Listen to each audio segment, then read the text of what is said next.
अगुओं, महायाजकों और व्यवस्था के गुरुओं द्वारा। नहीं। और वहां मुझे मरना होगा। नहीं प्रभु, नहीं। और तीसरे दिन मैं फिर से जी उठूंगा। ये तो उसके शिष्य नहीं सुनना चाहते थे। कुछ ने सोचा था कि यीशु एक सांसारिक राज्य स्थापित करने वाले हैं, पर यीशु का एक अलग ही लक्ष्य था। जो कोई भी तुम में बड़ा बनना चाहे उसे सेवक बनना होगा, और जो कोई भी पहला बनना चाहे उसे दास बनना होगा। जैसे मैं तुम्हारे बीच सेवा करवाने नहीं बल्कि सेवा करने और तुम्हें जीवन देने, बहुतों के लिए फिरौती देने। बहुत से लोग अचंभित हुए और अन्य उदास और कुछ और नाराज। बहुत सी बातें जो यीशु ने सिखाई लोगों के लिए सुनना कठिन हो गया। प्रेम करो अपने शत्रुओं से, जो घृणा करें उनकी भलाई करो। मैं जानता हूं आप में से कुछ मेरे पीछे चलते हैं क्योंकि आपने वो रोटियां और मछलियां खाई और तृप्त हुए हैं। उस भोजन के लिए काम न करो जो नष्ट हो जाता है, पर वो भोजन जो अनंत जीवन तक चलता है, वो है जो मैं तुम्हें देता हूं। जीवन की रोटी मैं ही हूं जो स्वर्ग से आई है। यदि कोई इस रोटी में से खाता है वो अनंत काल तक जिएगा, और जो रोटी मैं तुम्हें देता हूं वो है मेरा शरीर, जो मैं दूंगा संसार के जीवन के लिए। कुछ लोग उससे दूर होने लगे क्योंकि ये एक सांसारिक राजा चाहते थे। वे यीशु के उपदेशों को नकारने लगे, और यहाँ तक कि 12 में से एक ने शैतान की परीक्षा में पढ़कर मामला अपने हाथ में लेने की कोशिश की।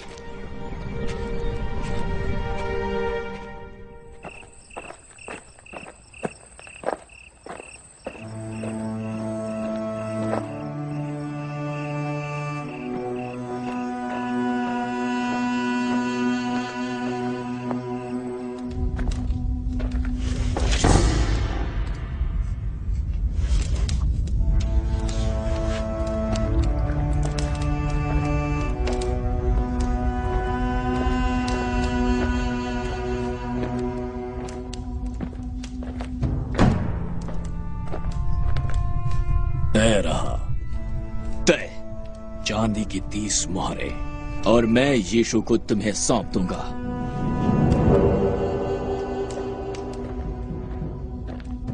हमें सावधान रहना होगा।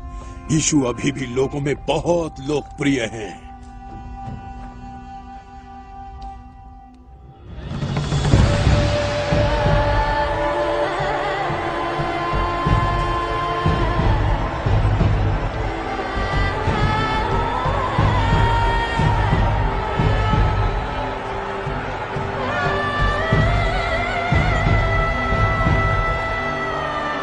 हमें बुद्धिमत्ता का इस्तेमाल करना होगा ताकि हम लोगों को उसके विरुद्ध कर सकें।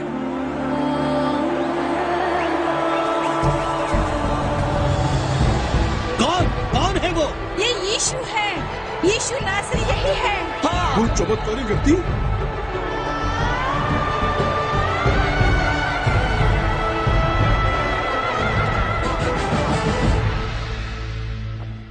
एक भीड़, वो भीड़ जुटा लाता है और इन्हें इसके लिए उत्साहित करता है।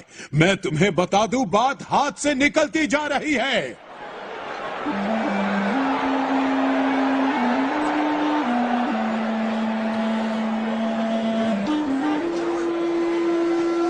ये इन चीजों की कीमत नहीं। तुम लोग या छोड़ दो इन्हें। ये तो हद हो गई। ये तो 2 दमड़ी का भी नहीं है। तुमने सुना नहीं?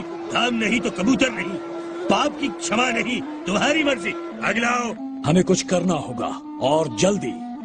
पर मैं बलि के लिए अपने कबूतर लाई हूँ। मैं इनका दाम नहीं दे सकती। केवल उन्हीं पशुओं को इस मंदिर में आने की अनुमति है जो यहाँ बेचे जाते हैं। पर क्यों? क्योंकि फरीसी ऐसा कहते हैं। अब पैसे दो।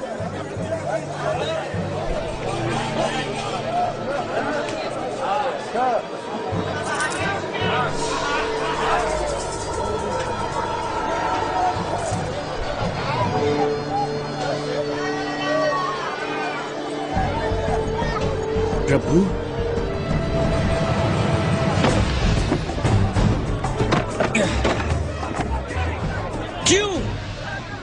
क्यों तुमने ऐसा किया? मेरे पिता के घर को व्यापारियों का घर मत बनाओ। ये घर तो प्रार्थना का घर है। मेरा पैसा, मेरा पैसा! ये लो, इन सबको बाहर निकालो।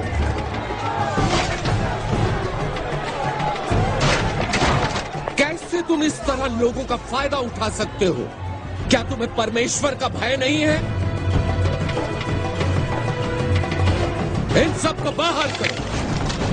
रुको, रुको!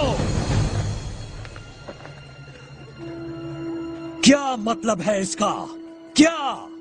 ये लिखा है कि मेरा मंदिर प्रार्थना का घर होगा, पर तुमने उसे डाकुओं की खोह बना दिया है। नहीं! यीशु नासरी, किस अधिकार से तुम ये कर रहे हो? किस अधिकार से? इस मंदिर को नष्ट कर दो और मैं इसे 3 दिन में फिर से खड़ा कर दूंगा। क्या? इस मंदिर को बनाने में 46 साल लगे और तुम इसे 3 दिन में खड़ा कर दोगे? तुम एक पागल इंसान हो।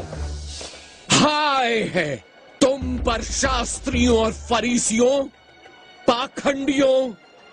तुम सफेद खबरें हो। तुम बाहर से सुंदर लगते हो, पर अंदर से तुम मरे हुए इंसान की हड्डियां हो। हाय है तुम पर! तुम स्वर्ग का राज्य मनुष्यों के लिए बंद कर देते हो अपने ही नियमों से, वे नियम जिनका पालन तुम स्वयं नहीं कर सकते, और तुम परमेश्वर के सबसे महत्वपूर्ण पहलुओं को नजरअंदाज करते हो, जैसे धार्मिक न्याय, दया और विश्वास। हे यरूशलेम, तूने भविष्यवक्ताओं को मौत के घाट उतार दिया, उन पर पथराव किया जिन्हें सहायता के लिए भेजा। कितनी बार मैं तुम्हें संभालूं जैसे एक मुर्गी अपने चूजों को संभालती है अपने पंखों के नीचे, पर तू मुझे करने नहीं देगा।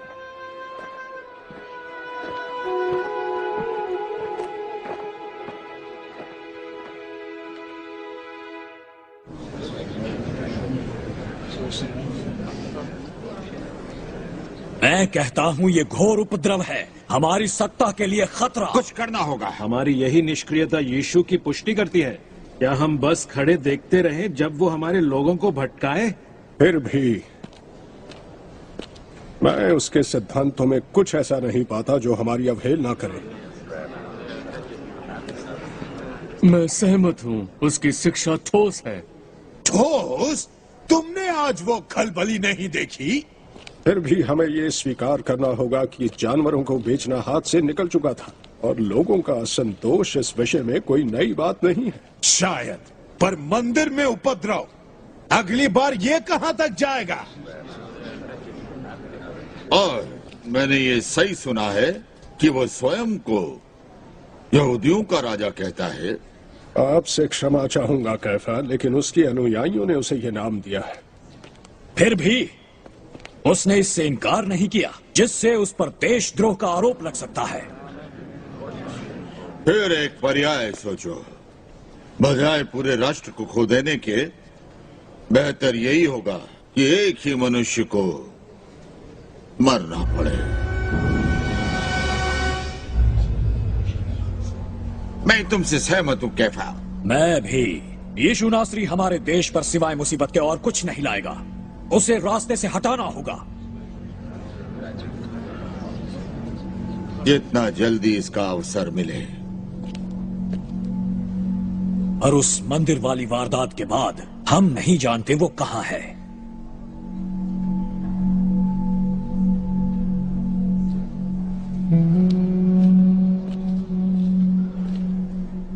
पर मेरा मानना है मैं उसका अता पता हासिल कर सकता हूं। फिर ये हासिल करो।